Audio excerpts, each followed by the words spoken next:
Welcome everyone to today's webinar. Happy to have you here. Today we're going to be talking through estate planning, and with the theme of the month being Valentine's Day, having yesterday. Don't tell my wife I forgot it was yesterday, but yesterday being Valentine's Day, we're going to be talking about love letters, which is gonna be pretty fun. It's an important topic to be talking about our estate planning and putting it into the framework of how we can express this to the people that we love. Got some great panelists here today that are going to be talking through the bulk of the information we're going to go through today. I'll go ahead and introduce them. First, we've got Ben Voelker, who's our Director of Wealth Strategy, and everyone's got lots of accolades and designations here. Ben is the CFP. He's a certified private wealth advisor. And we've also got Jennifer Anker, who is also a CFP, chartered financial consultant. Is that right, Jennifer? That's right. That's right. And a CDFA, as well as Michelle Cross, who is a CFP, CPA, and CDFA as well. Jennifer and Michelle Cross are senior wealth advisors here at the firm. All three of these individuals bring a lot of experience to the estate planning arena. To tee this up before we get into it, what we're going to be looking at is really the main question of what does it look like to be successful with an estate plan?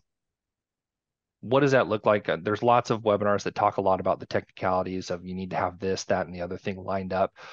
What we're going to be talking about today is more of the emotional leanings of it, paired with the technical aspects that we need to have lined up to approach those conversations and to approach our loved ones with our plans, even though it can be difficult to do that. So for us, when we look at what makes an estate plan successful, it's when there's a smooth transition of wealth, that we're able to communicate our feelings to our family while allowing our loved ones the space to grieve without being weighed down by the technicalities of wealth transfers and some of the messiness that can occur there. So today we're going to be getting right into it. We're going to start today with Michelle. She's going to jump into this and we'll take it from there.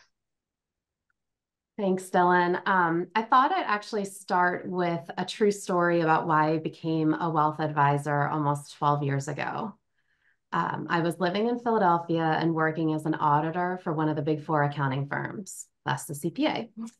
My parents lived 1,000 miles away in Florida.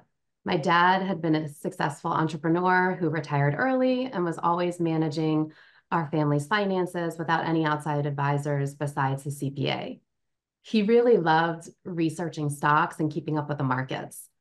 My mom, knowing how much he enjoyed it and having little interest herself, was content to have him manage the books while she took care of the home. And they kept these roles up for their entire married life, really, until my dad became suddenly ill and he wasn't able to communicate for more than 2 months. My mom was completely beside herself. She didn't know if he was going to recover. Would he still be the same man that she loved for more than 40 years? And in addition to the emotional trauma of seeing your life partner in the hospital, she was overwhelmed by the financial responsibility that she was forced to take over without warning. Bills were coming in quickly. She didn't know what bills were on auto pay and what were not. And as the bank account balance started to decrease, she didn't know which investment account she needed to pull cash from, much less which positions to sell in order to generate that cash, or frankly, even how to place a trade. The stress of not knowing how to, or not wanting to make the wrong decision was really unbearable for her. So I flew from my home in Philadelphia down to Florida several times during his illness to help out. I had mentioned at the beginning of this story that I was working in public accounting at the time, but I had really always been interested in wealth management. And ultimately, it was living through that experience that made me decide I really wanted to do it and switch careers. And I've never looked back, and I'm just incredibly blessed to be in this field. Thank you for sharing that. I'm sure a lot of us have seen similar experiences. It definitely takes a different weight when it's your own family. And looking at the situation that you just described and the experiences that you had, that your mother went through and that your dad went through, and as you reflect on that, what do you think you could have done differently to make that experience less painful? Yeah, I'd say Across the entire wealth management industry, advisors regularly talk to their clients about the importance of having the proper estate documents in place. The wills, the power of attorney, healthcare directive, so on. We have really deep conversations with our clients about their goals and dreams for their wealth, which helps us to understand them better and really shape the advice that we give them. But we find that many times those deeper conversations tend to stay within the client advisor relationship and they're not shared with the family. So, albeit not intended, this can cause confusion or even bad feelings down the road. We've seen it happen, and we'll talk about some of those experiences shortly. We know that having open conversations about family wealth can be a difficult subject to approach. So, in the spirit of Valentine's Day, we wanted to encourage our clients to write a love letter to their family to explain the why behind their estate planning decision. There's really no one size fits all format here. Your love letter can be written in bullet points, narrative form, or even a video recording. But I think what's important is the concept. We want you to help your heirs understand what's important to you and and tell them what you want them to know that isn't necessarily going to be clear through the legal language in your other estate documents. It can be difficult to know where to start, so we've created some resources to help clients brainstorm about what they should include in their love letter, and we'll share that after the webinar. That's great. Yeah, and we'll share an example of what this will look like and how to use it in context. Um, Frankly, a lot of the difficulty with making some of these decisions comes from knowing what a decision even looks like, right? So framing that, and you had mentioned, Michelle, that advisors can be helpful with this process. Jennifer, I'd like to go to you for a minute here.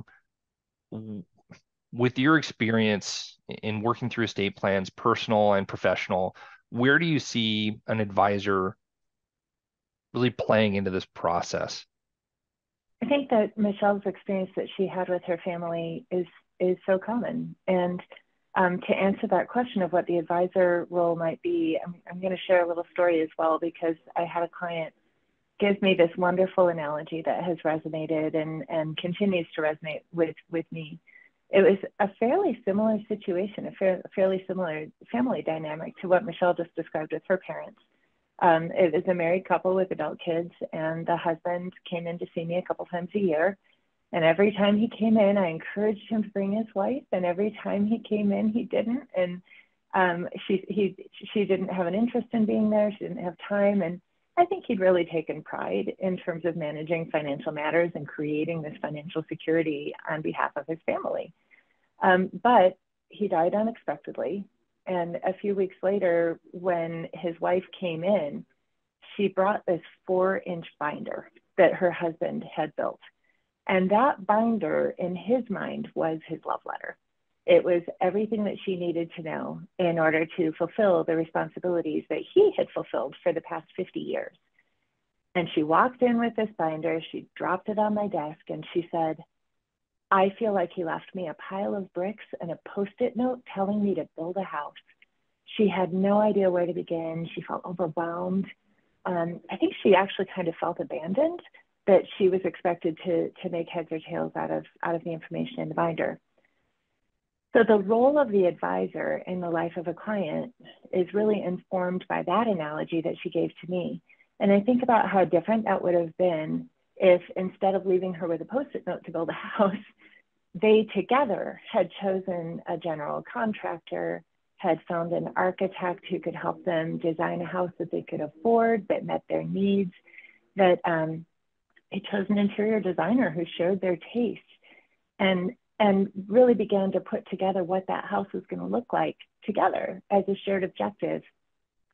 And I think that general contractor is the role that the financial advisor plays.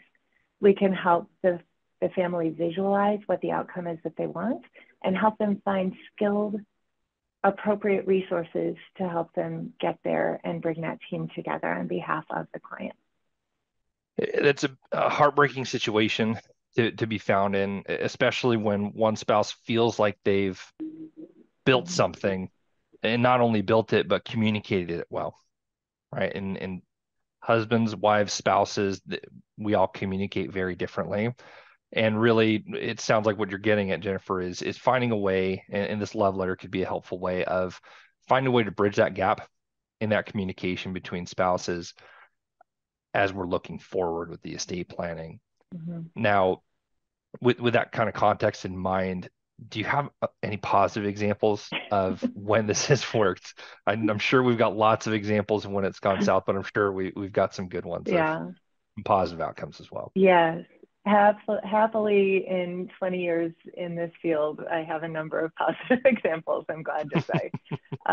There's one in particular, though, that really stood out. They nailed it as far as this could be done. It was a family, husband and wife, 2 adult daughters, and the husband and wife came in to meet me routinely throughout the year. They periodically brought their daughters in, either individually or together, so that we were all acquainted with one another. We were doing some multi-generational planning to try to avoid taxes, as well as this open communication. They also invited me to meet with their tax planner every year to do year-end tax planning. And I'd met their estate planning attorney on a couple of occasions when the estate laws had changed, or when they had changes in their family situation as kids got married, grandchildren came along. So everybody knew each other. But I think the most important thing of all of it is that they had created what they called their purpose of wealth statement. And it's what we're calling today a love letter. And their purpose of wealth for their family was had three components. One was to keep the family close, to keep them together. The second purpose of their wealth was education for their children and their family over multiple generations. And then the third was to contribute to the education of the populace, of Americans. They wanted to help spread that outside of their family and into their community. So again, sorry for all the men in this event that we keep killing you off. The husband of the couple passed away after an accident, and just a couple weeks later. And in that time, his wife was really dedicating herself entirely to his care needs. And so his daughter, the tax advisor, the attorney, because we all knew each other, we had this statement of purpose for the family wealth. We were familiar with the family's goals, budget, resources. We were able to put together a plan that really achieved the 3 elements of their family love letter. They fulfilled a endowed scholarship at a university that the husband really cared about, and that allowed them to contribute to the education of the public. We pre-funded college expenses for the grandchildren, which allowed them to feel that they'd fulfilled the role of educating their children within their family. And every year, the wife takes the entire family on a vacation together, which we know that they can afford because we did the advanced planning. And that's how they use the wealth to keep the family together. So it doesn't take away from the tragedy of the situation, but the sense of empowerment, the sense of communication, and the ability to use the plan that they had built together as a family to celebrate the life of the person that they lost, it was night and day. And really, I still am involved with that family, and they still talk about how important that was to them. And not that that's the purpose of this discussion exactly, but we also did a lot of really effective planning for tax mitigation while fulfilling that family goal. And that's not for nothing. It's important too. Well, that's beautiful because we think a lot about the technical aspects, but unfortunately, we can't always account for every piece, especially with shifting context, right? You may have done an estate plan 10 years ago, but the context of your family's lifestyle, where they're living, their ability to meet certain needs and be present may or may not be there. It can change drastically. And being able to have that why, that foundation of purpose behind that love letter, the intention behind the legacy you're leaving behind, gives some really important guidance to be able to steer the ship even when you're gone, to make sure that your family's able to enjoy that wealth and that legacy you're leaving behind without having to try and hit every piece and account for every potential difference, which you can never do.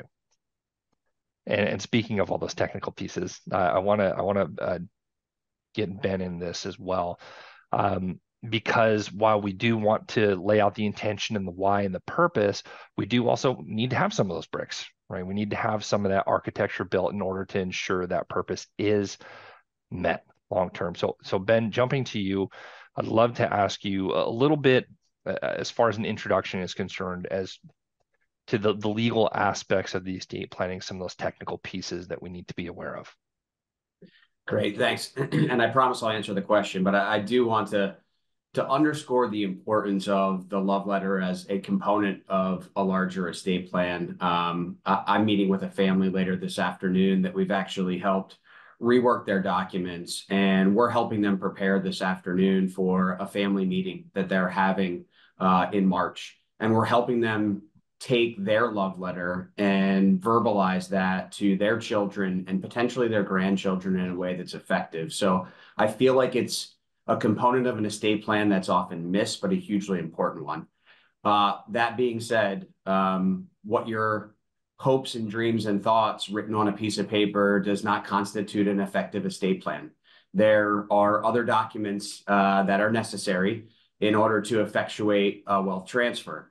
I want to first talk about the importance of why having these documents is integral. The first is, and I sit in many meetings where someone says to me, Ben, we don't have an estate plan. We've never had anything drafted. And I will challenge them to that point. If you haven't put pen to paper and you haven't put documents in place for your family, you still do have an estate plan, but the estate plan that you have has been drafted for you by your state of residency. So if you don't desire to have your home state determine who gets your assets, who would make medical decisions for you, and who would take care of your minor children if you have them, the compilation of these other documents that I'll share is incredibly important. I mentioned minor children, and I'll underscore that for the importance of having these plans in place. If you do have minor children, your last will and testament is the document where you establish guardianship, physical care for a minor child. If you and your spouse, unfortunately, do not live long enough to see them reach the age of majority. My personal family situation, my mom takes care of my kids a couple of days a week, and I love her for it. And I think she would probably think that her and my dad would get our children if something happened to my wife and I. My youngest son is 4. My parents are in their 70s. They'll be in their mid-80s by the time he would be 18. They're starting to show their age now, and 14 years from now, we would have concern about how they would be able to care for then a teenager. And so we made a decision in our family to have my wife's sister and her husband and their children, who are about the same age as mine, take care, physical care of our kids. And the establishment of that in a document, it may not, and hopefully the situation never plays out, right? Knock on wood. But it may not make my parents feel better, but it certainly takes conflict off the table between our families. If something were to happen to us and documents were not in place, there could be a difference of opinion of what Ben and Jody wanted. This clarifies that for all parties and eliminates a situation where we've got the courts deciding who's going to take care of our kids. So what do those documents look like? You always have an engine or a driver of your estate plan that's going to dictate the distribution of wealth, the who and the how at the time of your passing. There is some geographical differences in those documents. So for example, Michelle lives in Florida. I live in Arizona. The document we use in the states that we live is called a revocable living trust. Jennifer's in Washington State. They use a last will and testament, but you need that driver of the overall estate plan to dictate who gets what and how. The other documents that you will have is a durable power of attorney. A durable power of attorney allows someone to make financial decisions for you if you are physically here, but because of some sort of physical or mental condition, you're unable to make financial decisions for yourself. So it's protection of your financial assets during a period of incapacity. And then you have your medical directives, and those kind of take 2 paths. The first is medical power of attorney. Who do you want to make medical decisions for you if you can't make them for yourself? And then there's a living will, different than a last will and testament. A living will spells out what sort of life-sustaining measures you would want undertaken if you were in a variety of states. So it's a document where you provide guidance to that medical power of attorney as to what you would like them to do on your behalf. All those things together kind of comprise what I'll call the binder, right? It's the documents that the attorney puts forth that is your overall estate plan, and the inclusion of the love letter as part of that, hugely important. That's great. And thank you for showing that. But I think to highlight one of the points you made as well is if you don't have a plan is in place. Right? If your plan doesn't have Uncle Bob lined up to take care of things, it's going to be Uncle Sam. The government's going to step in. If it's your wealth, it's going through arbitration and it's going to be stuck there. If it's your kids, they may be stuck in child protective services for an extended period of time. Nobody wants that. So I just wanted to highlight that. It was a wonderful point. And to piggyback off of that, when we're looking at this planning, what would you say are some of the common shortfalls? Yeah, I mean, there's certainly the technical shortfalls of not having the right structure, not having the multi-generational tax benefits in place, but that's really not what I want to talk about today, is what are some of the softer things that I see in documents that are either incomplete or not well thought out that can create potentially friction within a family. And so in almost every document I read, there's a provision that says my tangible personal property can be distributed by memorandum, a list of who gets my stuff, whether that's your jewelry, whether that's artwork, heirlooms, everything down to your socks and underwear, that all can be distributed via a list. I would say 98 times out of 100, that list is not completed, and there's a default. I think the completion of that list is incredibly important if you have a blended family, or if you have items of tangible property that are of economic or emotional value. I say this a lot. If I have 3 kids and I have $30 million brokerage account, I can divide that into 3 equal shares of 10, right? It doesn't matter how large the account is, the math works. What I can't do is take a picture of our family from a family vacation that means a lot to all 3 children and divide that into 3 equal shares. So having something in our handwriting that says, we want this item to go to this child, this item to go to this child, it certainly, again, may not take away the disappointment that somebody that they thought they were getting something and now they're not, but it takes away the conflict that they could have with their siblings when something happens to us because mom and dad have spelled that out in their estate plan. So take the time to look at it. It can be changed as often as you want, but if there are items that you think are emotionally valuable or economically valuable, fill out the list. The second thing I will say as far as a shortfall is the idea of the selection of a fiduciary, whether that's the executor or personal representative in your will or the trustee in a revocable living trust. I think often our clients get asked the question by maybe their drafting attorney, who do you want to fill that role? And they look at each other and they say, well, how about your brother? Or how about my sister? And they don't necessarily put a ton of thought into what that role entails. A executor, personal representative, successor trustee, they have to, one, at least have an idea of how to manage assets. So they've got to have some financial market experience. They have to have at least a high-level understanding of tax and legal concepts because they're going to be responsible for filing your final tax return and executing on the documents you put in place. But almost maybe most importantly, they are going to be responsible for your assets for a period of time before those assets are distributed out to beneficiaries. So they have to have a deft hand at dealing with the various beneficiaries who may feel that once mom and dad are gone, there's a significant pool of capital available for me next week. So I just went out and committed to buy a Maserati. When do I get my money? And the process takes much longer than that to unwind someone's financial affairs.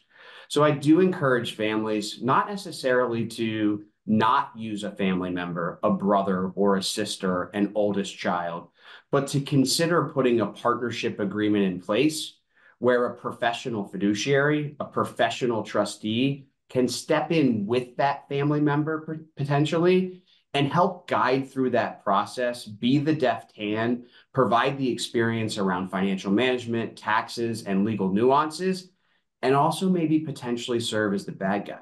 So be the one that tells one of the other children that, hey, we've got some work to do here, and you're not just going to have $1 million in your bank account next week, but that didn't come from their older brother or older sister. It came from a professional trustee. So it helps preserve the family fabric and decrease the likelihood that friction can develop between various trust beneficiaries. So those are two things, not small things by any way, shape, or form, but things that I don't think the requisite amount of thought sometimes goes into when families are putting together a plan. Well, thank you. That's really important context. And I mean, seemingly small things like how long does it take to get this all done can have huge emotional tolls on families when you've just lost a loved one. Now there's a substantial amount of wealth and personal items with emotional ties that are being distributed. And I'm sure we've all seen this in our careers, plenty of examples where it feels like someone's delaying it on purpose when really it's just the nature of the estate distribution process, and it's normal. Now, looking at that situation, it calls to mind for me just the question of how do we marry those two aspects, the technical documents with some of the softer elements of that estate planning.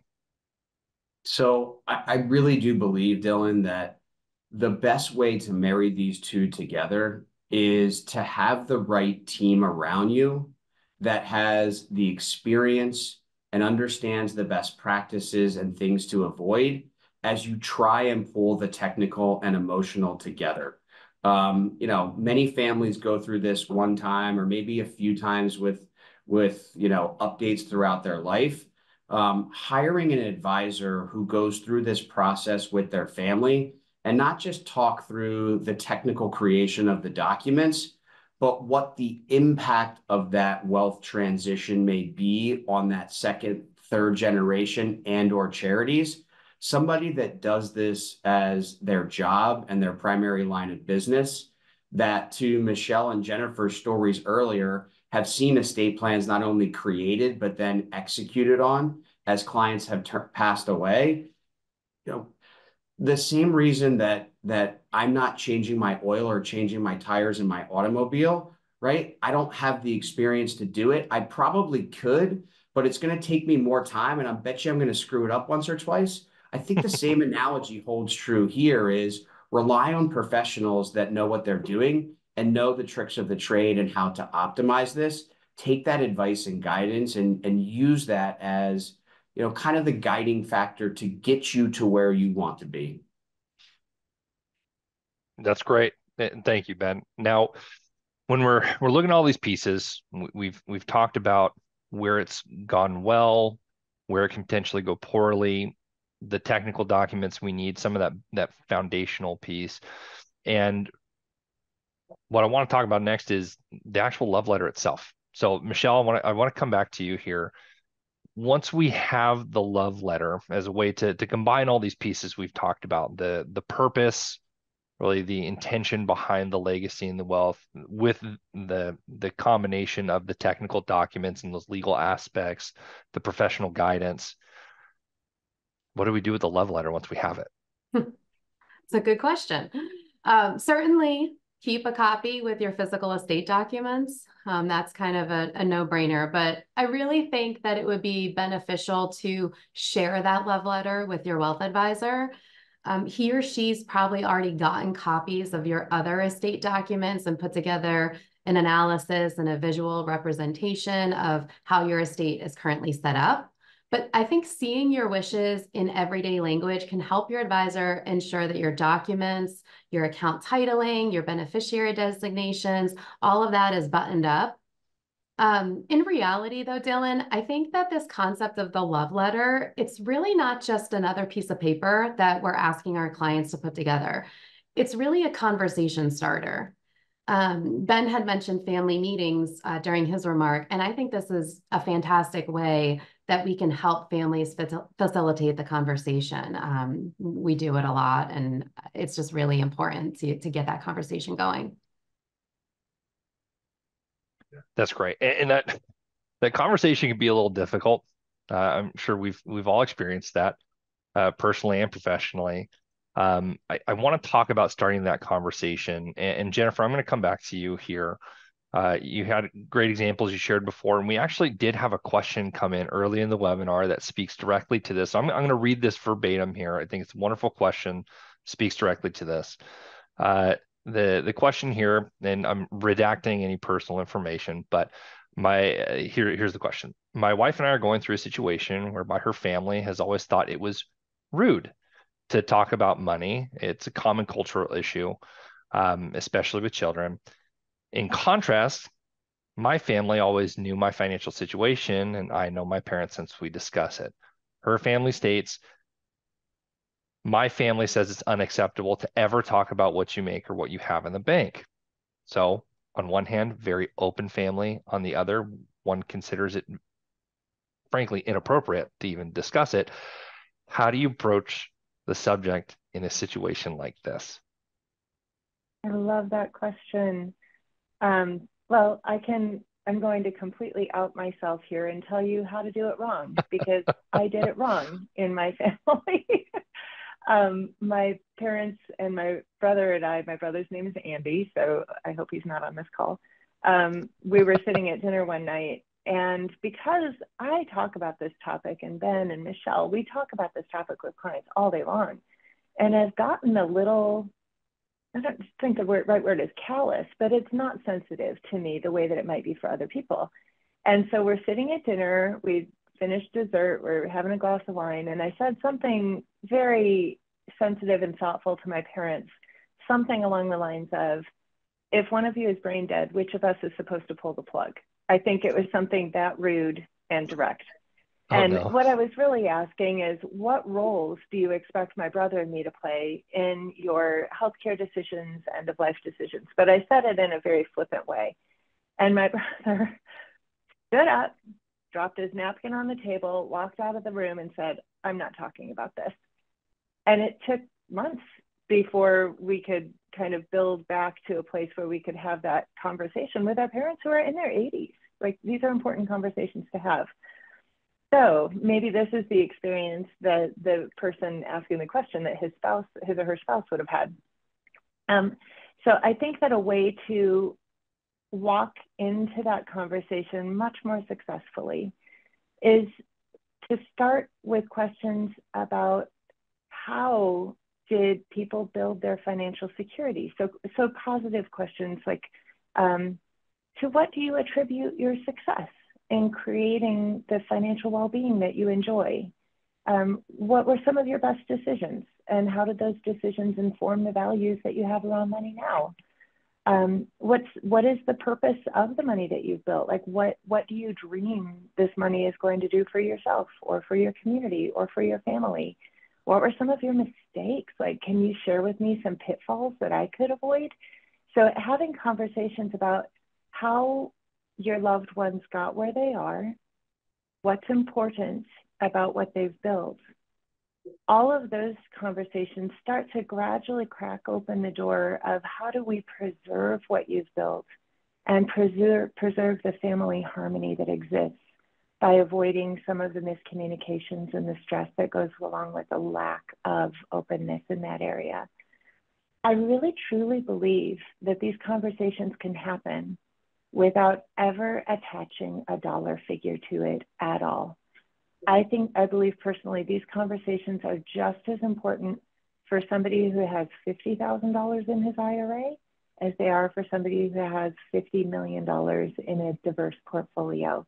It's about family harmony. It's about passing on a legacy of financial well-being and preserving the relationships with the people that we love. And I think that the estate planning documents that Ben outlined, those estate planning documents, those are the last words that we give to the people who care about us most in the world. So it's really important to accompany that with a love letter to share the heart that goes with it. But to start the conversations, the love letter can really open that door, and the dollars and cents never even have to be spoken about. And I think I'm going to add to that. You know, I think about my meeting later today, and my message is going to be crawl, walk, run. And that's really saying what Jennifer just said in a different way, is the idea of sharing a family's financial or estate planning documents or wealth transfer plans, you don't just have to go open kimono and put it all on the table at the first meeting, right? I often say, let's talk about structure first. Let's see how often the kids and grandkids are going to react to the conversation around structure. And then we'll maybe consider putting conceptual concepts around it with monetary ranges and see how that goes. And if that goes well at some point in time, it may be open kimono where we're sharing account statements and balance sheets and tax returns for reasons that are incredibly important at that point in time, often later in life. But you don't have to go from 0 to 100 right away. You can stair step your way through it and really kind of see the impact that sharing has on the family and make a decision as to if and when it's appropriate to expand in what you've shared. That's perfect. That's great. And I think a theme with a lot of this is understanding and planning ahead of time, because it's really hard to be understanding when you're emotionally compromised. It's really hard. That's why we see this happen all the time when someone passes and some of the plans aren't finished or all the plans aren't finished. Emotions run hot. Decorum goes out the window very quickly. And it's hard to understand where someone's coming from, even if in a normal situation, it would be easy to understand.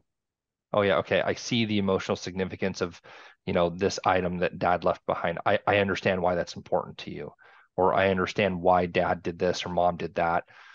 It's very difficult to do in the moment when you've lost someone that you care about and you love. And unfortunately, when it rains, it pours.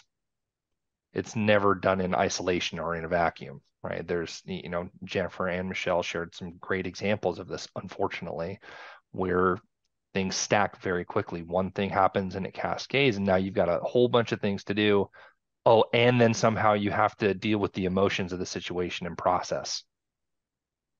Very difficult. Now, I do want to get to the love letter here in a moment, but we have had a number of questions come in. So if we have any additions from Ben, Michelle, or Jennifer, I'd love to give the floor to you. Otherwise, we can jump right into the planning itself.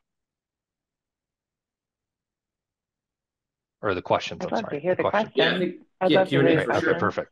There's some great questions. So as a note, anyone bringing in questions, we'll get through as many as we can. We've got a number already here. Wonderful questions. So the first is when we're looking at, this is actually an interesting question. So could a love letter be used in a will contest? This might be for Ben, given the specifics we were talking about, but anyone, of course, feel free to jump in. For example, if the three stated purposes in the love letter in regards to the estate plan are health, education, and welfare of the children, could the heirs contest a significant charitable bequest, for example, to a church as being outside of the intent of the decedent and therefore void? Yeah.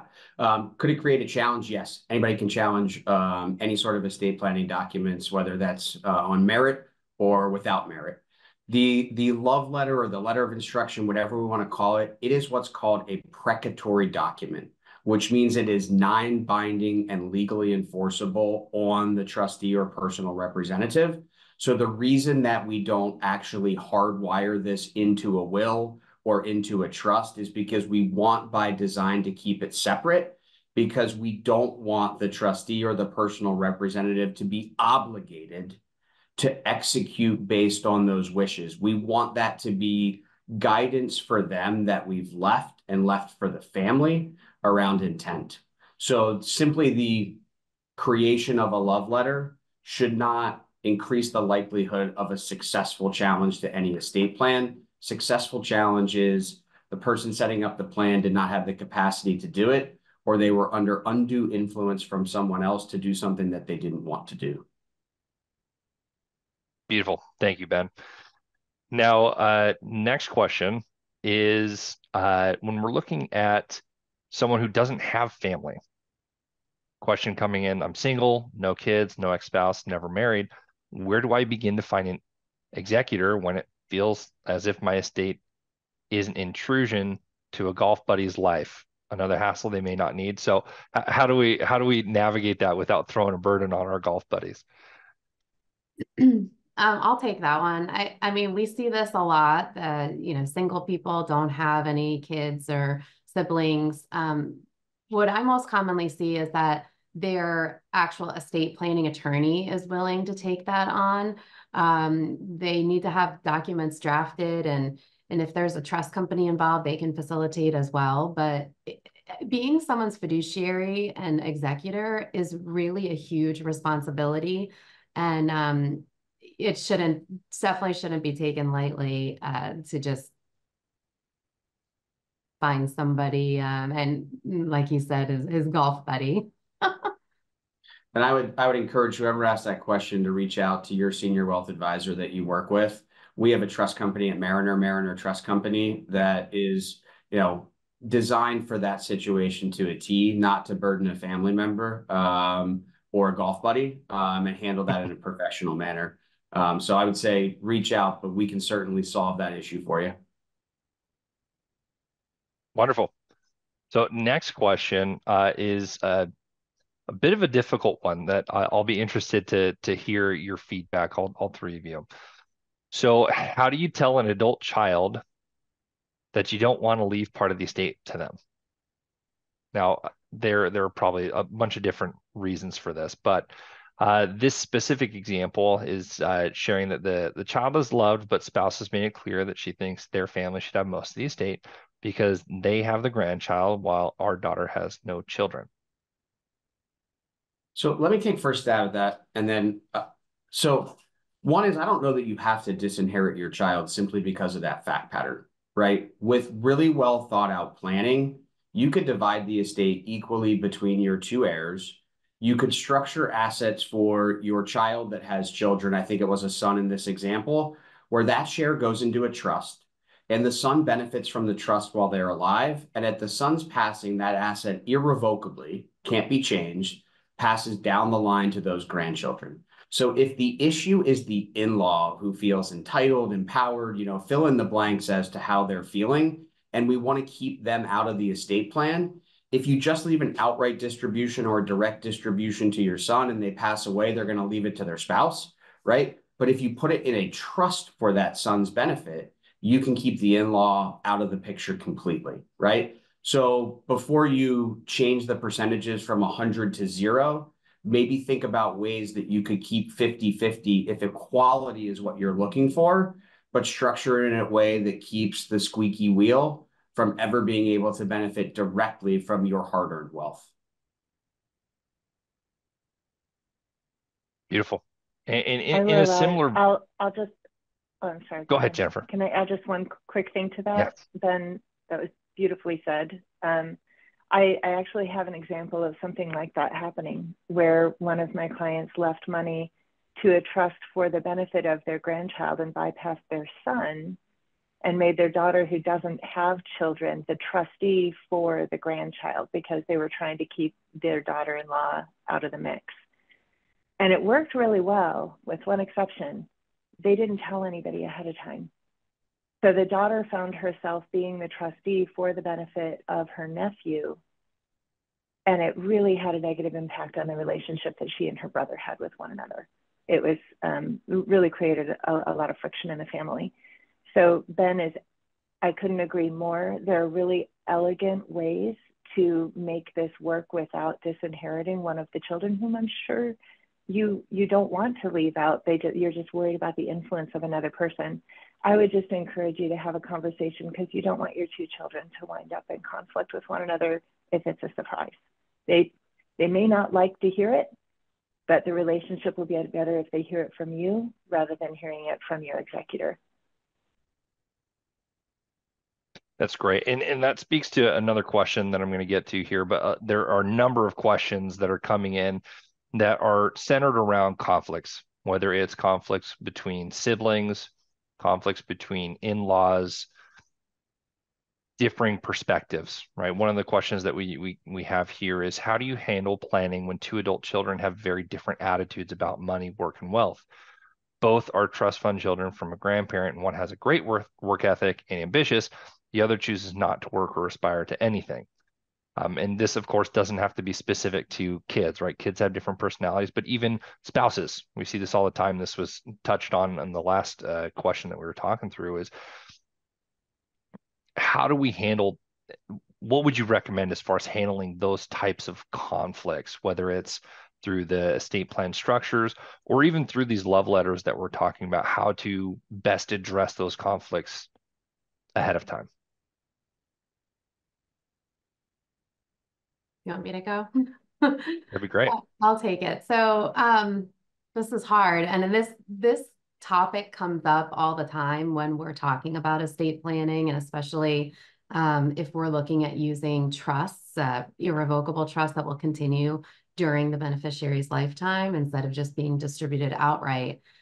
A lot of our clients do not want to disincentivize their children or grandchildren from working. And so that's where having a corporate trustee with potentially a family member that knows the interpersonal relationship of the whole family comes into play, where the corporate trustee is able to work within the parameters of the trust agreement that can be very specific about what the money is used for and what it's not used for, without having to kind of play that role of I like you more than I like you that can kind of come up if you're using two personal trustees.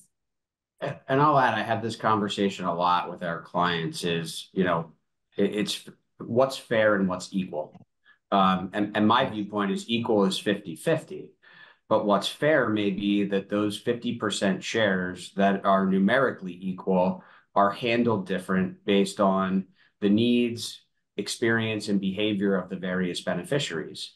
And so you can build something into documents for beneficiaries that have not become motivated on their own, where they need to demonstrate earned income through a W-2 to have the trustee distribute funds to them up to the amount that they've earned as a match.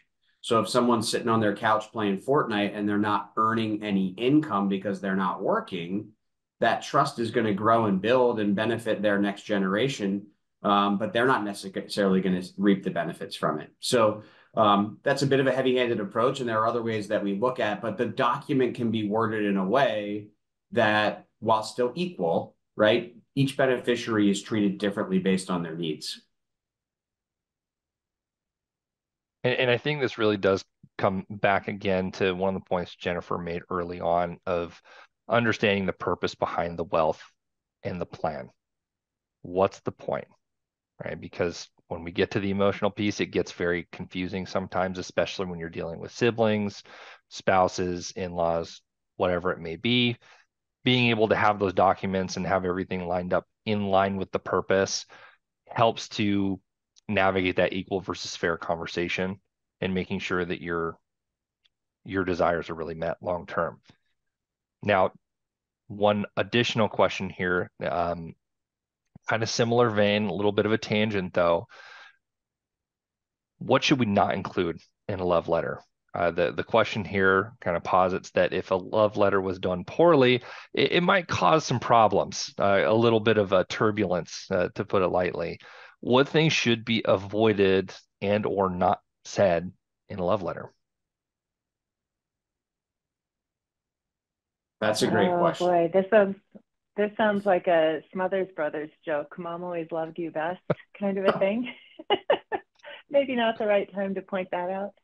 I would suggest that coaching from the love letter about lifestyle changes, that's probably not constructive. That it should be, in my opinion, something that talks about what is important to me as the grantor, as the author of the love letter. This is why I'm doing what I'm doing. Not my purpose is to get you to live your life differently. That's not it. It's I have felt tremendous fulfillment from the hard work that I have done.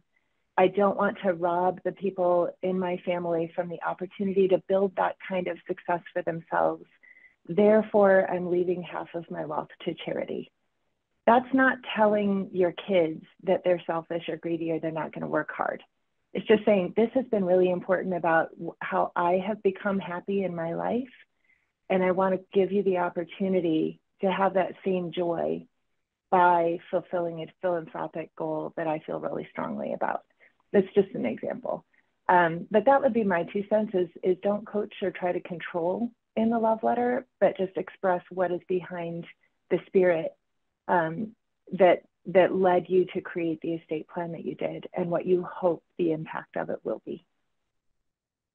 I'm so glad we're recording this webinar because I'm stealing that from Jennifer verbatim for use. That answer was perfect. That's great.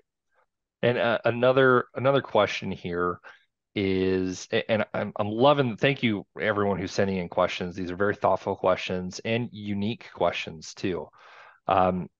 Question we have here is how to leave money to a friend group that might change in closeness over time. Is there a way to designate funds to a close friend to manage money for a group of friends? Not necessarily tied via family connections, but a friend group. Yeah, I mean, it's certainly possible. The drafting around it would have to be carefully done. You have to define either the beneficiaries by name or a class of beneficiaries in the document. So whether that's, Bill, Fred, Jimmy, and Sal, or whether it's my issue, which means your children, and their descendants, which means your grandchildren. So there has to be at least some sort of definable who can funds benefit. But if that was a group that you could define, you could place an individual in control of that pool and give them guidelines and parameters on how you want those funds to ultimately be distributed out to those various individuals. That's a situation where my preference would be to have less discretion in the role of the trustee. So maybe rather than saying, hey, give these people money if they need it, maybe you say something along the lines of distribute 5% of the trust every year to these individuals. Because I think if it's a friend group, like I think of my golf group that I play with on Saturday, if somebody beats me and takes a couple $100 off me on the golf course and I control a pool of money that they and others benefit from, why don't I just tighten the purse strings and not give them a distribution this week since they just took some cash out of my pocket? Kind of a silly example, but you could play that out in a variety of different ways where if the trustee has too much discretion, they could benefit one versus the other based on their personal preferences, not necessarily your personal preferences. That's great. Now we're coming up on last few minutes here. I do want to make sure we get to the love letter, and there were a couple questions specific to the love letter as well. So what I'm going to do is share my screen here. Okay.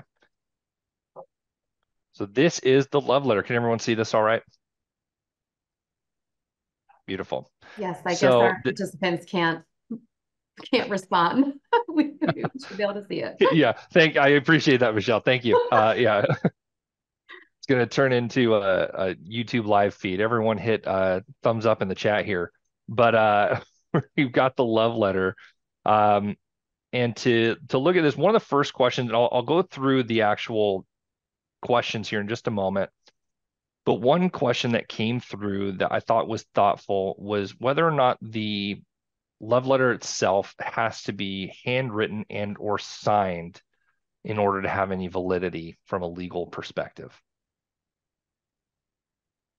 So the love letter is really just, and what you're seeing on the screen, it's a tool or a template that you can use to kind of start the conversation and have it brainstorm the ideas of what you want to include in this love letter. It's supposed to be included as part of your estate planning documents, but it really is more to explain some of the reasons why you feel the way you do about, what do you attribute your financial success and what is your goal been in managing your wealth? It's not necessarily a legal document, and it really doesn't even have to be in this format. It could be just a handwritten letter. It could be a video that you record. I think all of us would agree that the most important thing, if possible, is to try to have the conversation and open, have that freely with your family. And we can help facilitate that either through this template or doing the family meetings like we talked about before. Perfect. That's great, Michelle. Thank you for that context. And when we look at the actual love letter itself, you'll see this with the context that is provided with these questions and how you fill it out. When we look at just the general purpose of being able to express your wants and desires, right? What you're hoping for and what the intention is, and then getting specific, laying some of this groundwork. What's the most important thing I want to pass on to my heirs, and why? It's not just a list of assets, right? It's the purpose. And we won't read through this bullet point for bullet point, but as you can look through here, and this will be available as well, and I'll zoom out since we're flipping to the next page. Talk to your advisors. Lots of details that can be, missed, lots of documents we've talked through today, and even just some of the context of the conversations we've talked through that Michelle and Jennifer have been so kind to share with us today. They can be difficult to navigate. And having a professional in your corner that can help put this type of love letter into context and even change it and shift it to your personal needs while navigating the common pitfalls and helping to avoid some of the obstacles that are pretty routine in this line of work is really important. It'll save you a lot of time. It'll save you a lot of pain and discomfort too, and hopefully the same for your family as well. Now, as we're looking at this, Michelle, Jennifer, Ben, is there anything you'd like to add or note when we're looking at this love letter, or anything you'd like to add at the end of the conversation today? I mean, I guess I'll just say that, again, this is just a way to help get the conversation started, but everyone who was on this call, and even those who registered and weren't able to join, will get a copy of this. And certainly your wealth advisor can share it as well, but let's just start the conversation. And I would say that the love letter, while we're presenting it as something that's part of your estate document, in my hope of hopes is that you build this with the people that you love, whether it's your family or whether it's your family by choice. You're building this together with the people that you love and talking about it and writing it together, and then you're putting a copy of that thing that you created together with your final documents. And it really serves as a reminder to what everybody already understood but might have forgotten over time. Beautifully put, Jennifer. Ben, anything to add there? I think that was great. Perfect. Well, that's going to do it for today. Like Michelle shared, we will be sending out links to this love letter for you to use. We'd encourage you to read over it, to review the webinar as well. That will be available soon. The links and recordings for this will be sent out to all the participants as well. And of course, as always, if you have any questions, please reach out to your advisor, let them know, and let us help with the conversation, whether it's about estate planning, executive trust services, whatever it may be. The answers are here, and we are happy to help. Thank you all for being here today. Take care.